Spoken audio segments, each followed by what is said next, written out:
They say some stories are just myths, whispered on the wind and lost to time. But I heard one, a tale of an island that wasn't on any map, a place that shimmered into existence only for those who dared to believe. It was called Eriador, the Isle of Echoes, a land far across the vast, unforgiving ocean. Legends spoke of caves that glowed with a soft, ethereal light, of waterfalls that tumbled into hidden lagoons, their waters sparkling with ancient magic, and of forests where the trees hummed with forgotten melodies. It was a place of wonder, a place of danger, a place that called to the deepest parts of my soul. I was an explorer, you see. The thrill of the unknown was the very air I breathed, and the story of Eriador became my obsession. While others scoffed, calling it a sailor's fantasy, I saw a challenge. I saw a destiny. I spent months poring over star charts and ancient sea logs, searching for a hint, a clue, a single breadcrumb that would lead me to this phantom land. The elders in the port towns would shake their heads, their eyes filled with a mixture of pity and fear. They spoke of ships that had chased the horizon and never returned, of sailors driven mad by the siren song of the misty isle. Their warnings were meant to deter me, but they only fueled my resolve. Finally, in a dusty, forgotten library tucked within the pages of a weathered journal, I found it. It wasn't a map, not in the traditional sense. It was a riddle, a poem about following the silver path of the moon until the sea turned the color of twilight. That was all I needed. I gathered my crew, a small band of souls as restless as my own, and we provisioned my ship, the Wanderer. As we set sail, leaving the familiar shoreline to shrink behind us, a sense of profound purpose washed over me. I was no longer just chasing a myth.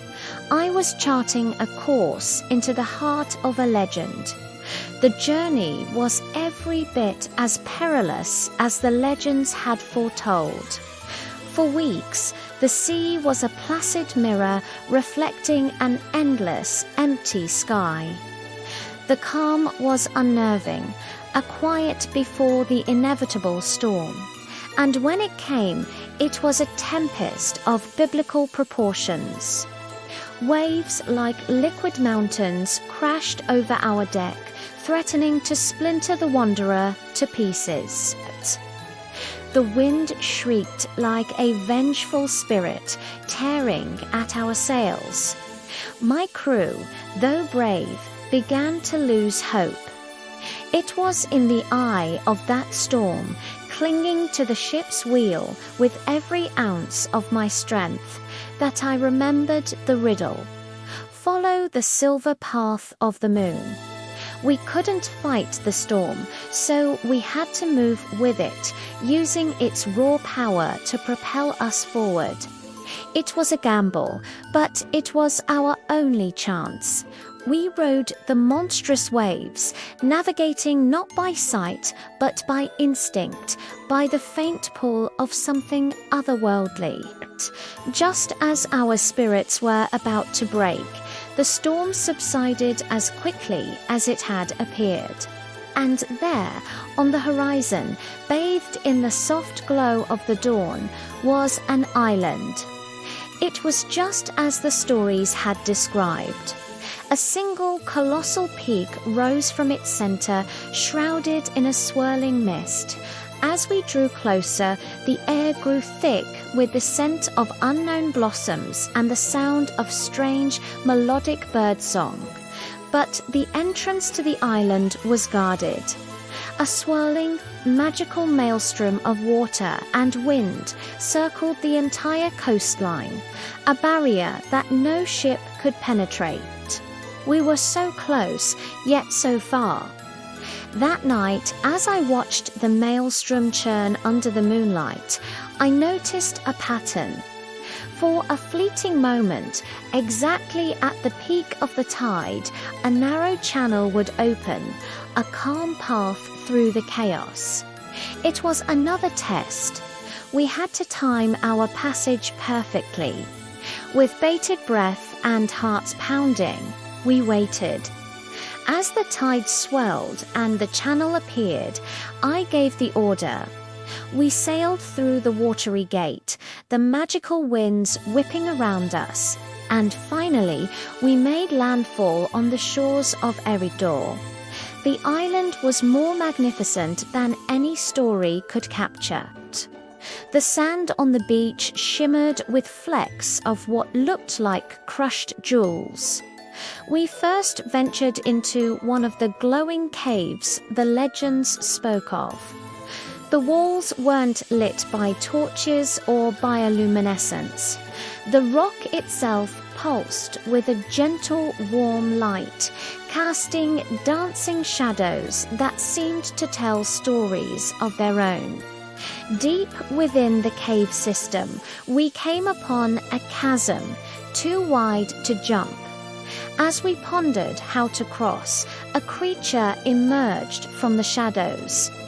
It was a griffin, its lion body powerful, and its eagle head sharp and intelligent. It didn't attack. It simply watched us, its golden eyes seeming to peer into our very souls. It was a test of courage. I took a deep breath and stepped forward, not with a weapon, but with an open hand, showing we meant no harm. The griffin let out a soft cry, and with a powerful beat of its wings, it flew to the other side of the chasm, where a hidden stone bridge slowly rose from the depths, granting us passage. We were learning the island's language, a language not of words, but of intent. Our journey continued into the enchanted forests. The trees were ancient, their branches weaving a canopy so thick that the light filtering through was a kaleidoscope of greens and golds. Here we encountered the sylphs, playful spirits of the air, who delighted in mischief. They would change the paths, create illusions of dead ends, and whisper confusing directions on the wind. They weren't malicious, but they were testing our resolve and our perception. It was a game of wits. Instead of getting frustrated, we decided to play along. We laughed at their tricks, followed their false paths with good humor, and even left them small, shiny trinkets as offerings. Seeing our patience and good nature, the sylphs eventually ceased their games. They formed a gentle breeze that guided us through the winding woods, leading us directly to the base of one of the island's famous hidden waterfalls. The water cascaded down a sheer cliff face, not into a pool, but onto a veil of mist. It was clear this was no ordinary waterfall. It was another gateway. Passing through the curtain of water was like stepping into another world. The roar of the falls faded, replaced by a profound silence. We found ourselves in a hidden grotto, at the center of which stood a pedestal of pure crystal. Floating just above it was not gold, not jewels, but a single luminous seed. As I approached, a voice echoed in the grotto, a voice that seemed to come from the island itself. It didn't speak in words, but in feelings, in pure understanding. It presented me with a final riddle. It wasn't about logic or cleverness. It asked what a true explorer seeks: to conquer, to claim, or to understand. The answer was not one I could simply speak. It had to be felt. The challenges we faced, the storm, the griffin, the sylph, they weren't obstacles to be overcome with force. They were lessons. The storm taught us respect for nature's power. The griffin taught us that courage is found in peace, not aggression. The sylphs taught us the value of patience and humor. The island wasn't guarding a treasure. The island itself was the treasure, a teacher of wisdom. I reached out, not to take the seed, but to gently touch it. In that moment, the secret of the island flooded my mind. The true treasure wasn't a physical object. It was the realization that the greatest discoveries are not things you find, but truths you learn about the world and, more importantly, about yourself. The seed represented potential, the wisdom to nurture growth rather than to take for oneself. It was about leaving a place better than you found it, about understanding that some things are more precious when left untouched, preserved for the next soul brave enough to seek them out. The grotto filled with a brilliant light, and the voice of the island gave a final, silent nod of approval. The test was complete. I hadn't conquered Eriador. I had been welcomed by it. I had earned its secret, not through strength, but through compassion and humility. The true prize was the wisdom I now carried within me.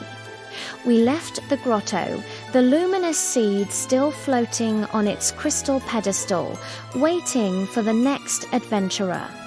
The journey back through the island was different. The creatures we had met now seemed to guide our way, not as guardians, but as friends.